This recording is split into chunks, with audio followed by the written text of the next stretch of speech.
RPS tutorial में आपका स्वागत है। आज का टॉपिक है वास्तविक संख्या।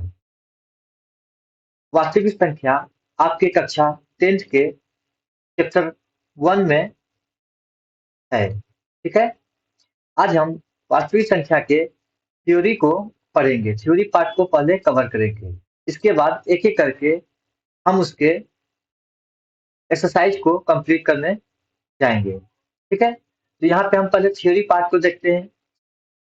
संख्या क्या होती है? सबसे पहले हम संख्या को जानते हैं। संख्या क्या होती है, इसके बाद हम वास्तविक संख्या को जानेंगे। ठीक है। संख्या जो होती है आपकी एक गणितीय वस्तु है जिसका उपयोग हम लोग नामकरण तथा मापन में करते हैं। ठीक है। नामकरण तथा मापन में करते हैं। जैसे कि कोई कोई बोलता है कि 20 फीट का पाइप है, तो उसका 20 फीट मतलब कि उसका नाप हो गया। ठीक है, माप हो गया। जैसे 5 लीटर दूध, तो 5 लीटर उसका माप हो गया। इसी प्रकार 10 फिटिया पाइप बोलते हैं, तो 10 फिटिया जो हो गया वो उसका नामकरण कर दिया गया। बोलता है ये सतपिटिया आदमी है, मतलब कि वो सतपिटिया मतलब जो हो गया वो उसका नामकरण हो गया। तो हम संख्या का प्रयोग जो है नामकरण तथा मापन के लिए करते हैं। जैसे 1 2 3 4 ये उसका नामकरण है। 1 2 3 4 क्या है? उसका नामकरण है, उसका नाम रख दिए हैं 1 2 3 4। ये 4 है तो इसका मतलब 4 होता है, नामकरण किए हैं उसका। ठीक है। तो सबसे पहले हम वास्तविक संख्या तक पहुंचने के लिए हम उससे पहले कुछ संख्या को जानने का प्रयास करेंगे। इसके बाद हम वास्तविक संख्या पे पहुंचेंगे। इसके बाद वास्तविक संख्या के बारे में हम डिटेल से चर्चा करेंगे। ठीक है। तो सबसे पहले हम जो पढ़ते हैं सम संख्या। ठीक है, सबसे नीचे से स्टार्ट कर रहे हैं हम। नीचे में जो आपका आएगा सबसे, वो सम संख्या आएगा। इसके बाद हम टॉप पे जाएंगे वास्तविक संख्या के ऊपर। ठीक है। तो सम संख्या जो होती है, सम संख्या वैसी संख्या होती है जो दो से पूरी पूरी कट जाती है। मतलब कि कह सकते हैं कि जो दो से विभाज्य हो जाए उसको हम सम संख्या कहते हैं। सम संख्या का एग्जाम्पल हो गया आपका 2 4 6 8। इस तरह से मतलब चलती जाएगी ये संख्याएं। ठीक है। इसके बाद आती है विषम। विषम मतलब जो दो से पूरा पूरा विभाज्य ना हो। सम मतलब क्या होता है? जोड़ा। जोड़ा मतलब दो, मतलब दो से विभाज्य हो जाती है तो इसका शेषफल कितना बैठता है? 0। और यहाँ पे क्या है? विषम मतलब कि जैसे कि एक जोड़ा में दो जूता है, दो जूता में से एक जूता खो गया, तो हम एक जूता को पहन के नहीं जाते हैं, मतलब एक बच जाता है तो भी कोई काम करना रहता है। तो यहाँ पे एक क्या होता है? शेषफल एक बच जाता है। ठीक है।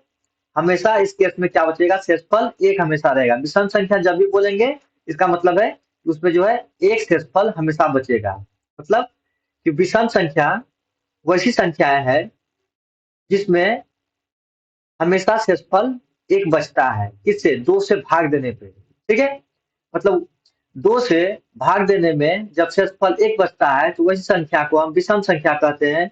या वैसी संख्या जो दो से पूरा पूरा विभाज्य नहीं होता है उसको हम ओड नंबर कहते हैं। ओड नंबर कहते हैं इसको इंग्लिश में, और हिंदी में विषम संख्या। उसी तरह सम संख्या को हम क्या बोलते हैं? Even number. ठीक है। अब बात आती है प्राकृत संख्या की। तो प्राकृत संख्या जो है वैसी संख्या है जो सम या सम और विषम संख्या के मेल से बनती है। ये दोनों को जब हम एक एक टोकरी में रखे हैं, दोनों को एक टोकरी में कर देंगे तो वो कौन संख्या बन जाएगी? प्राकृत संख्या। प्राकृत संख्या को हम इंग्लिश में नेचुरल नंबर कहते हैं। क्या कहते हैं? Natural number. ठीक है। ये नेचर से हमको मिला है। इसको हम गिनती की संख्या भी कहते हैं। प्राकृतिक संख्या को हम गिनती की संख्या भी कहते हैं। गिनती की संख्या में जो मतलब हम यूज करते हैं उस संख्या को हम प्राकृत संख्या कहते हैं। क्या बोलते हैं? प्राकृत संख्या। तो अच्छे से समझ में आ रहा होगा आप लोगों को। इसके बाद आती है पूर्ण संख्या। कोई भी चीज पूर्ण तब होता है जब उसको संपूर्ण चीज मिल जाता है।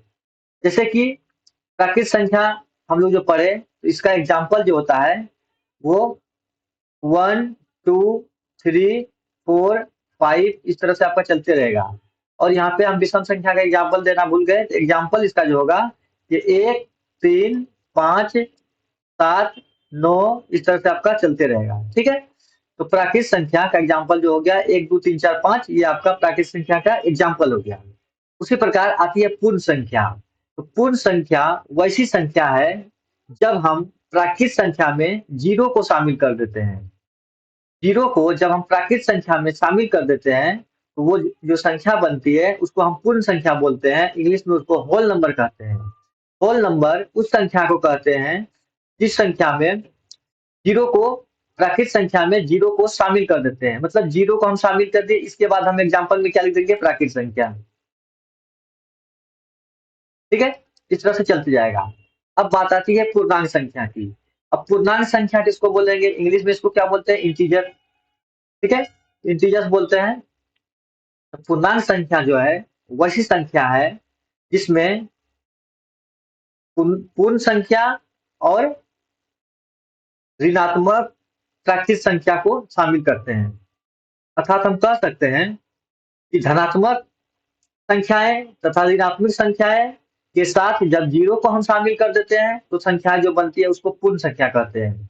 धनात्मक, ऋणात्मक और जीरो।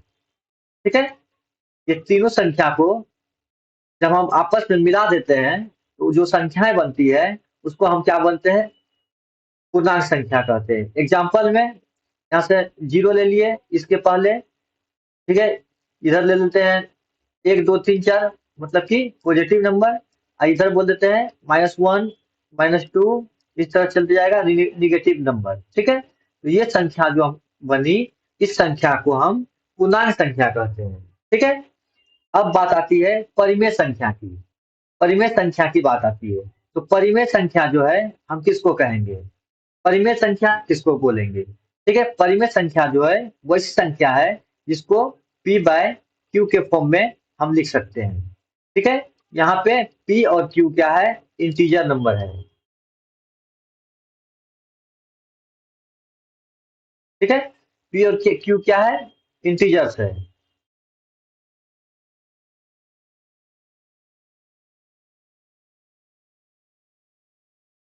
ठीक है, p और q क्या है, इंटीजर्स है। Where q equal not equal to zero, ये कंडीशन आपका रहेगा। p और q के फॉर्म में लिख सकते हैं।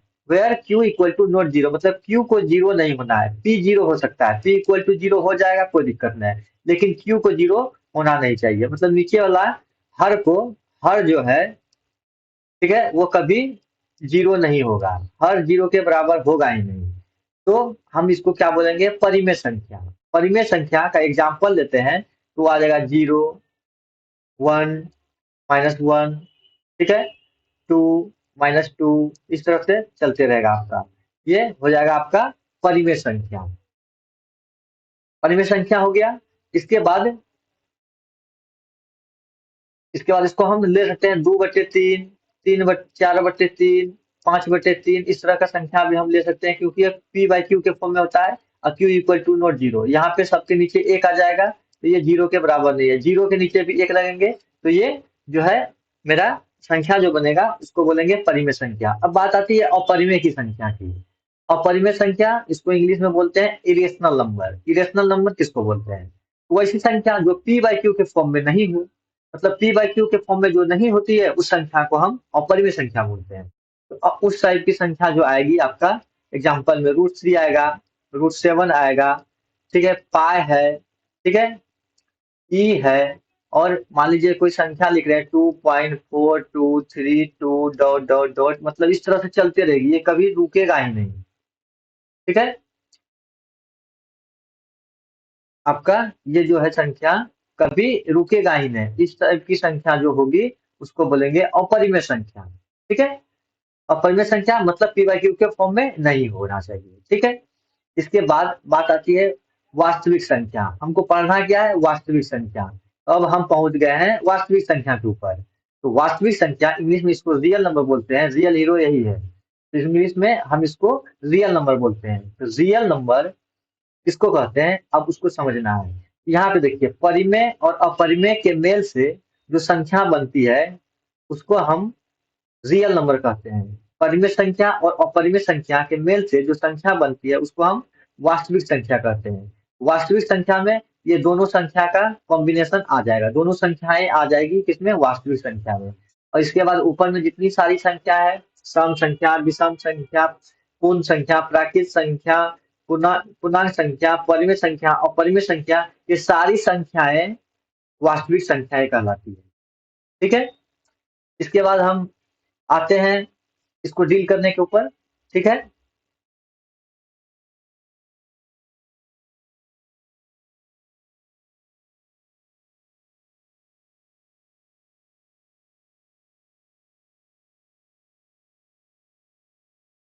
हमने जो पीछे में पढ़ा चुका उसी का डिटेल से हम एक बार डील कर देते हैं। ठीक है,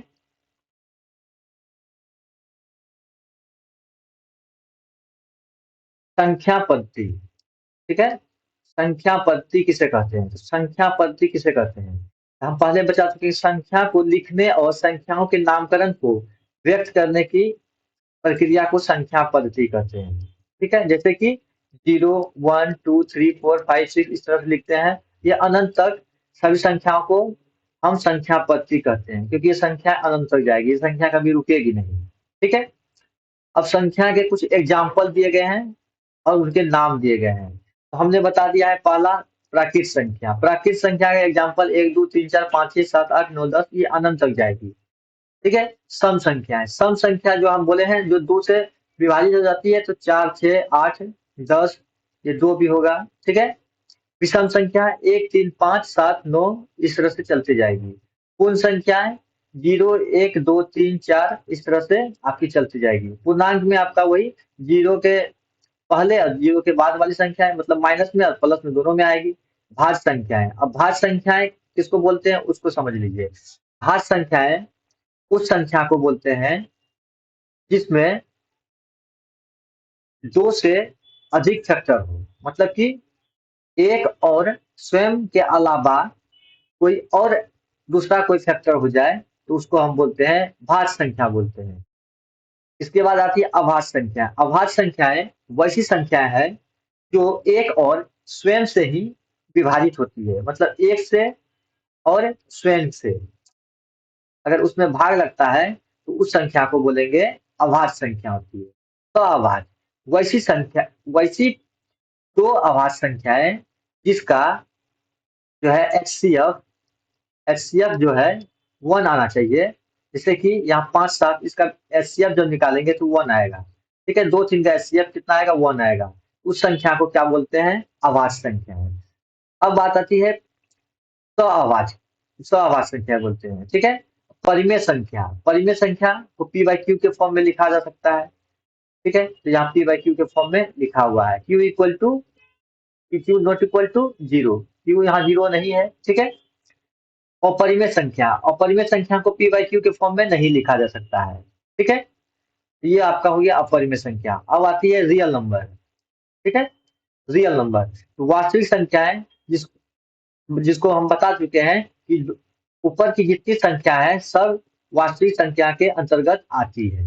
ठीक है, और वास्तविक संख्याएं, अब ये देखिए, जब √2 के माइनस के साथ जोड़ देते हैं, उस पर रूट लगाते हैं। ठीक है, -2/√, तो ये जो संख्याएं होती है ये अवास्तविक संख्याएं कहलाती है। ठीक है, इसको हम लोग कॉम्प्लेक्स नंबर कहते हैं। ठीक है, तो कॉम्प्लेक्स नंबर हमको पढ़ना नहीं है, इसलिए कॉम्प्लेक्स नंबर के उधर हमको जाना नहीं है, नहीं तो उधर एक्स्ट्रा टाइम लग जाएगा। ठीक है, इस टाइप की संख्याएं जितनी भी होगी वो सारी जो होगी वो कॉम्प्लेक्स नंबर होगी, जिसको कि हम लोग अवास्तविक संख्याएं बोलते हैं। जो वास्तविक संख्या नहीं है उसको हम क्या बोलेंगे, अवास्तविक संख्याएं। ठीक है, आगे बढ़ते हैं। देखिए यहाँ पे हम संख्या को डिफाइन किए हुए हैं। प्राकृत संख्या, प्राकृत संख्या किसको कहते हैं, इंग्लिश में इसको क्या बोलते हैं, नेचुरल नंबर। गिनती में उपयोग की जाने वाली प्रत्येक संख्याएं प्राकृत संख्या कहलाती है। गिनती में जैसे कि 1 2 3 4 5 6 7 9 8 9 इस तरह से, मतलब संख्याएं चलती जाएगी, इसको बोलेंगे हम प्राकृत संख्याएं। अब आती है सम संख्याएं। सम संख्याएं ऐसी प्राकृत संख्याएं जो 2 से पूर्णतः विभाज्य हो जाए, सम संख्याएं कहलाती है। मतलब वैसी संख्याएं जिसमें 2 से पूरा पूरा भाग लग जाए उसको हम क्या बोलते हैं, प्राकृत संख्या, सम संख्या है। ठीक है, इसके बाद आता है विषम संख्या। तो वैसी संख्याएं जिसमें 2 से पूरा पूरा भाग नहीं लगे, विषम संख्याएं कहलाती है। जैसे 1 3 5 7 9 11। अब आता है पूर्णांक संख्या। धनात्मक, ऋणात्मक और शून्य से मिलकर बनने वाली संख्याएं पूर्णांक संख्याएं कहलाती है। जैसे -5, 4, 3, 2, 1, 0। ये जो हो गया आपका, ये हो गया ऋणात्मक संख्या है। ये जो हो गया आपका, ये धनात्मक संख्या है। ये आपका शून्य, मतलब तीनों संख्या से मिलकर जो संख्या बनती है उसको हम पूर्णांक संख्याएं कहते हैं। अब देखिए, पूर्णांक संख्याएं तीन प्रकार की होती है। पहला बताए धनात्मक संख्याएं, ऋणात्मक संख्याएं, उदासीन, जिसको कि हम लोग जीरो कहते हैं। धनात्मक संख्याएं एक से लेकर अनंत तक की सभी धनात्मक संख्याएं धनात्मक पूर्णांक कहलाती है। ठीक है, धनात्मक पूर्णांक कौन कहलाती है? एक से लेके अनंत तक की जितनी भी पॉजिटिव नंबर है, ठीक है, वो सारी क्या कहलाएगी? धनात्मक संख्याएं कहलाएगी। इसके बाद ऋणात्मक संख्याएं, एक से लेकर अनंत तक की सभी ऋणात्मक संख्याएं जो है वो ऋणात्मक पूर्णांक कहलाएगी। ठीक है, धनात्मक संख्या धनात्मक पूर्णांक, ऋणात्मक संख्या ऋणात्मक पूर्णांक। अब बात आती है उदासीन की। उदासीन पूर्णांक ऐसे पूर्णांक जिस पर धनात्मक और ऋणात्मक चिन्ह का कोई प्रभाव ना हो, जिसे हम क्या पढ़ते हैं? जीरो पढ़ते हैं। जीरो को हम क्या बोलते हैं? उदासीन पूर्णांक। ठीक है, अब बात आती है पूर्ण संख्या की। पूर्ण संख्या जिसको कि हम लोग होल नंबर कहते हैं, उसको पढ़ते हैं। प्राकृत संख्याएं में जीरो को शामिल कर लेने से यह पूर्ण संख्या बन जाती है। मतलब कि जीरो को जब हम प्राकृत संख्या के साथ जोड़ देते हैं तो क्या बनती है? पूर्ण संख्या बनती है। अब आता है बात भाज्य संख्या, जिसको कि हम लोग कंपोजिट नंबर कहते हैं। क्या बोलते हैं? Composite number. तो ऐसी प्राकृत संख्याएं जो स्वयं और एक से विभाजित होने के अतिरिक्त कम से कम किसी एक अन्य संख्या से विभाजित हो जाए। हम क्या बोले थे? एक स्वयं और प्लस में कोई एक संख्या और आ जाना चाहिए। ठीक है, प्लस में एक संख्या और कोई आ जाएगा तो हम क्या बोलेंगे? उसको बोलेंगे कंपोजिट नंबर। ठीक है, कंपोजिट नंबर बोलेंगे। अब बात आती है अभाज्य संख्याएं, जिसको कि हम लोग क्या बोलते हैं? Prime number. प्राइम नंबर बोलते हैं अभाज्य संख्याएं। पी से इसको डिनोट करते हैं, प्राइम नंबर को। ऐसी संख्याएं जो स्वयं से और एक से विभाजित हो, एक से और स्वयं से विभाजित हो तथा किसी अन्य संख्या से विभाजित ना हो। अगर किसी अन्य संख्या से विभाजित होती है उसको बोलेंगे भाज्य संख्याएं, और अन्य संख्या से विभाजित नहीं होगी तो अभाज्य, उन्हें क्या बोलेंगे? अभाज्य संख्याएं। इसका केवल ही केवल दो फैक्टर होता है। जैसे कि दो को हम जब तोड़ेंगे तो एक और दो ही आएगा। तीन को तोड़ेंगे तो वो आएगा एक और तीन। पांच को तोड़ेंगे तो एक और पांच आएगा। ठीक है, इस तरह से इसका फैक्टर जो होता है वो दो ही फैक्टर होता है। अभाज्य संख्या की केवल दो फैक्टर होती है। अब आता है सअभाज्य, जिसको कि हम बता चुके हैं कि को प्राइम नंबर को बोलते हैं। को प्राइम नंबर कम से कम दो अभाज्य संख्याओं का ऐसा समूह जिसका एचसीएफ जब निकाले तो उसका जो एचसीएफ आए वह वन आए। ठीक है, जब दो संख्याएं लेंगे, जैसे कि 5, 7 दो संख्याएं हैं, 2, 3 दो संख्याएं, इसका जब एचसीएफ लेंगे, 5 और 7 का एचसीएफ जब लेंगे, ठीक है, तो इसका जो एचसीएफ आएगा वन आएगा। तो इस तरीके टाइप की जितनी भी संख्या होगी वो क्या कहलाएगी? कंपोजिट नंबर, को प्राइम नंबर कहलाएगी। ठीक है, को प्राइम नंबर। ठीक है, इसके बाद आती है परिमेय संख्या की, रेशनल नंबर। ठीक है, रेशनल नंबर को हम क्या बोलते हैं? परिमेय संख्या।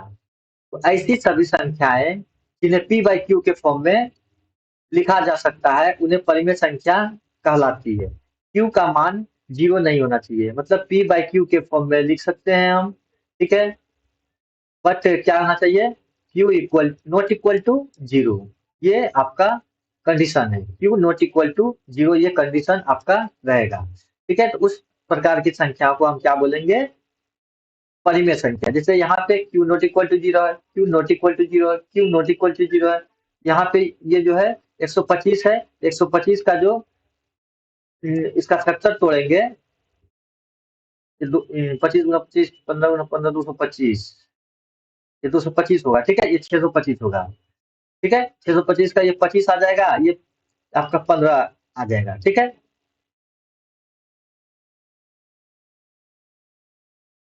तो इस टाइप की संख्या को क्या बोलेंगे? परिमेय संख्या। और परिमेय संख्याएं किसको बोलते हैं? तो ऐसी संख्याएं जिसको हम पी बाई क्यू के फॉर्म में नहीं लिख सकते हैं। ऐसी संख्याएं जिसे हम पी बाई क्यू के फॉर्म में नहीं लिख सकते हैं। ठीक है, रूट के अंदर लिखा रहता है, उन्हें किसके अंदर लिखा रहता है, रूट के अंदर। और कभी कभी उनका पूर्ण वर्ग नहीं निकलता है, उसका पूर्ण वर्ग नहीं निकलता है। ठीक है, जैसे 13 का पूर्ण वर्ग नहीं आएगा, 17 का नहीं आएगा, 123 का नहीं आएगा, 217 का नहीं आएगा, इसका नहीं आएगा। मतलब कि ज्यादातर यहाँ पे जो है आपका अभाज्य संख्याएं देखने को ज्यादातर मिलेगी। ठीक है, या तो उस अभाज्य संख्या किसी के फैक्टर में होगी। जैसे पाई एक अपरिमेय संख्या है, पाई क्या है, अपरिमेय है, ई भी है, अपरिमेय संख्या है, 1.2 3 4 इस तरह से डॉट डॉट डॉट चलते रहेगा, जो कि कभी रुके नहीं। इस तरह की संख्या को भी क्या बोलते हैं, अपरिमेय संख्या। ठीक है, अब बात आती है वास्तविक संख्या की। तो वास्तविक संख्या किसको कहते हैं, वास्तविक संख्या किसको बोलते हैं, परिमेय और अपरिमेय संख्या को सम्मिलित रूप से लिखने पर वास्तविक संख्या प्राप्त होती है। देखिए परिमेय, ये परिमेय संख्या है, ये भी परिमेय संख्या है, ये परिमेय संख्या है, ये अपरिमेय है, अपरिमेय है, अपरिमेय है। तो दोनों संख्या को जब हम मिला देते हैं तो संख्या जो नया संख्या बनती है उसको ही बोलते हैं हम वास्तविक संख्या, इंग्लिश में उसको बोलते हैं रियल नंबर। और वास्तविक संख्या क्या कहलाती है, अनरियल नंबर। ठीक है, जिसको कि हम लोग कॉम्प्लेक्स फॉर्म में लिखते हैं, कॉम्प्लेक्स। ठीक है, कॉम्प्लेक्स नंबर कहलाती है। ठीक है, कॉम्प्लेक्स नंबर होता है। ठीक है, जिसको कि आप लोगों के यहाँ पढ़ना नहीं है, ये आप लोग जब 11 12 में जाइएगा तो वहां पे आपको देखने को मिलेगा complex number A plus I B के फॉर्म में रहता है। ठीक है, यहाँ ए और बी जो होता है रियल नंबर होता है, और आई जो होता है आयोटा। ठीक है, आयु को क्या बोलते हैं, आयोटा बोलते हैं। यहाँ पे जो एक काल्पनिक संख्या है, क्या इसको बोलते हैं, क्या काल्पनिक संख्या, कॉम्प्लेक्स को काल्पनिक बोलते हैं। ठीक है, जिसका वास्तविक नहीं होता है। और वास्तविक संख्या या काल्पनिक संख्या को इकाई से दर्शाया जाता है। ठीक है, इकाई से दर्शाया, जैसे कि यहाँ पे कितना है, -3। तो इसको जब हम कॉम्प्लेक्स नंबर में लिखे हैं तो कॉम्प्लेक्स नंबर में ये है कि इसके अंदर जो है हम रूट के साथ माइनस है, तो इसको हम सॉल्व नहीं कर सकते हैं। वास्तविक संख्या में हम जहां तक पढ़े हैं उसके हिसाब से हम यहाँ सॉल्व नहीं कर सकते हैं। अगर इसको सॉल्व करने का जो तरीका होगा वो होता है आई स्क्वायर इक्वल टू -1। ठीक है, तो यहाँ पे जब हम रखेंगे -1 का, इसको लिख सकते हैं -3 -1 × 3। ठीक है, तो -1 का वैल्यू जो है इसको हम क्या रख सकते हैं, आई स्क्वायर इंटू 3। तब जब आई स्क्वायर को तोड़ेंगे तो ये क्या आएगा, एक आई बाहर आ जाएगा और यहाँ √3 हो जाएगा। इस प्रकार की संख्या को हम क्या बोलते हैं, कॉम्प्लेक्स नंबर। ठीक है, ए प्लस आई बी के फॉर्म में आ गया, ए प्लस जब आई बी के फॉर्म में रहे तो उस प्रकार की संख्या को क्या बोलते हैं, कॉम्प्लेक्स नंबर। जैसे कि ए का मान यहाँ 0 है और प्लस आई, बी का मान √3 है। ठीक है, ये इस फॉर्म में आपका आ गया, इसलिए इसको क्या बोलते हैं, कॉम्प्लेक्स नंबर। ये आप लोग को 11 12 में देखने को मिलेगा जब आप लोग ऐसे कीजिएगा। अभी तक तो इतना ही रहेगा। अब वास्तविक संख्या के बारे में महत्वपूर्ण बातें क्या है उसको हम समझने का प्रयास करते हैं।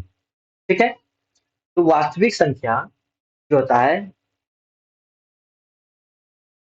वास्तविक संख्या में हम क्या क्या देखते हैं, पूर्ण संख्याएं, प्राकृत संख्या, पूर्णांक संख्याएं, परिमेय और अपरिमेय सारे संख्याएं को देखने को मिलती है। उस सब प्रकार की संख्या को क्या बोलते हैं हम, वास्तविक संख्या। अब आता है संवृत गुणधर्म, संवृत गुणधर्म जिसको कि हम बोलते हैं क्लोजर प्रॉपर्टी। ठीक है, जब दो वास्तविक संख्या को जोड़ा जाता है या गुना किया जाता है तो क्या प्राप्त होता है, वास्तविक संख्याएं प्राप्त होती है। जैसे कि 2 × 3 = 6, 6 क्या है, वास्तविक संख्या है। 2 + 2, 2 + 4। ठीक है, तो 4 2 2 6 हो गया, 6 क्या है, वास्तविक संख्या है। तो अगर मतलब दो संख्या को हम गुना करेंगे या जोड़ेंगे तो जो संख्या मिलेगी वो संख्याएं वास्तविक संख्याएं होगी। ठीक है, क्रम विनिमय गुणधर्म। ठीक है, कम्यूटेटिव बोलते हैं इसको, जब दो को जोड़ते हैं। ठीक है, तो दूसरे के बराबर होता है। जैसे कि 2 + 1 = 1 + 2। इस प्रकार की जितनी संख्या होती है दोनों आपस में क्या होगा, बराबर होगा। दो वास्तविक संख्याएं को किसी क्रम में जोड़ा जाए, मतलब कि क्रम इसका जो होगा इसको आगे रखे या इसको आगे रखे, यहाँ पे इसको आगे रखे, यहाँ पे इसको आगे रखे, तो मतलब किसी क्रम में जोड़ा जाए या गुना किया जाए। जैसे कि 2 × 3 करते हैं इक्वल टू 3 × 2 कहते हैं, तो 3 को पहले रखे, यहाँ पे 2 को पहले रखे, मतलब उसका क्रम को चेंज करने से हमको कोई फर्क नहीं पड़ता है। ठीक है, तो इस प्रकार की संख्या को क्या बोलते हैं? क्रम विनिमय गुणधर्म, कम्यूटेटिव बोलते हैं। अब आता है सहचर्य गुणधर्म, जिसको कि एसोसिएटिव बोलते हैं। Associative, associative law. ठीक है, एसोसिएटिव लॉ में क्या होता है? जब किसी दो संख्या को पहली दो संख्या को गुना कर ले या बाद वाली दो संख्या को, इसके बाद फिर पहली संख्या से, जैसे कि यहाँ पे 3 संख्या दी है, पहली संख्या को बाहर रखे और दो संख्या को गुना कर दिए, फिर क्या करेंगे? तो इसका जो गुणनखंड आएगा, फिर इसका जो मतलब 14 आया और गुना 3 करेंगे, इस तो इसका जो वैल्यू आएगा इस संख्या के वैल्यू के बराबर होगा। मतलब या तो पहले दो को गुना कर ले या बाद वाले दो को गुना कर ले। ठीक है, तो इस प्रकार की जो संख्याएं होती है उसको क्या बोलते हैं? सहचर गुणधर्म, मतलब कि एसोसिएटिव लॉ। अब यहाँ पे एक महत्वपूर्ण बात है, आपका एचसीएफ और एलसीएम का सूत्र जो है, इससे आपका सवाल बहुत सारा बनेगा। ठीक है, जैसे कि एलसीएम जो होता है, एलसीएम बराबर होता है पहली संख्या गुना दूसरी संख्या और भाग एचसीएफ। जब पहली संख्या और दूसरी संख्या को गुना करके एचसीएफ से भाग देते हैं तो क्या बनता है? आपका एलसीएम निकल जाता है। अब देखिए, एलसीएम है, यहाँ भाग में क्या है? एचसीएफ है। जब इधर लाएंगे तो क्या होगा? गुना में हो जाएगा। जब एलसीएम इंटू एचसीएफ करेंगे तो किसके बराबर होगा? पहली संख्या इंटू दूसरी संख्या के बराबर हो गया। ठीक है, अब जैसे पहली संख्या निकालना है तो क्या है? एलसीएम इंटू एचसीएफ है, और दूसरी संख्या से भाग दे देंगे, तो दूसरी संख्या से यहाँ भाग दे दिए तो क्या आ गया? पहली संख्या। उसी प्रकार जब दूसरी संख्या निकालना है तो एलसीएम इंटू एचसीएफ में पहली संख्या से भाग दे देंगे तो आपका क्या आ जाएगा? दूसरी संख्या। इसके बाद अगर मौसो निकालना है, ये निकालना है, जैसे कि यहाँ पे मौसो है, इससे भाग दे देंगे इसमें पहली संख्या दूसरी संख्या में, तो ये आपका क्या आ जाएगा? मौसो निकल जाएगा। ठीक है, अब एक आता है यूक्लिड विभाजन प्रेमिका। ठीक है, परिमेय होता है। ठीक है, परिमेय एल्गोरिथम। दो धनात्मक पूर्णांक ए और बी जो है धनात्मक पूर्णांक है। ठीक है, ऐसे अद्वितीय पूर्ण संख्याएं क्यू और आर विद्यमान होंगे कि इसका जो ये आएगा ए बराबर बी क्यू प्लस आर, ए बराबर बी क्यू प्लस आर आएगा। जहां पे कि जो कंडीशन दिया हुआ है, 0 less than equal to R. ठीक है, लेस देन बी, मतलब आर जो आपका होगा, आर जो होगा वो 0 के बराबर भी हो सकता है और 0 से बड़ा भी हो सकता है, लेकिन एक कंडीशन है कि वो बी से कभी भी बड़ा नहीं होगा। बी यहाँ पे क्या आपका हो जाएगा? ये जैसे लिखते हैं कि ए रिमाइंडर हो गया, इक्वेशन हो गया।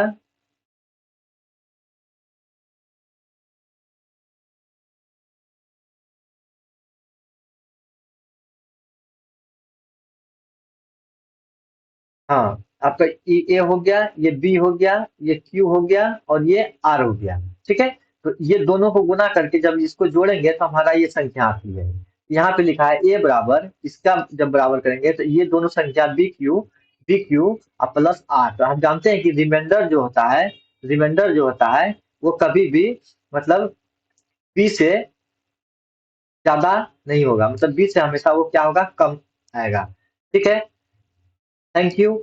आज का जो थ्योरी चैप्टर था वो समाप्त होता है। नेक्स्ट क्लास में जो है हम इसका जो है एक्सरसाइज लेके आएंगे।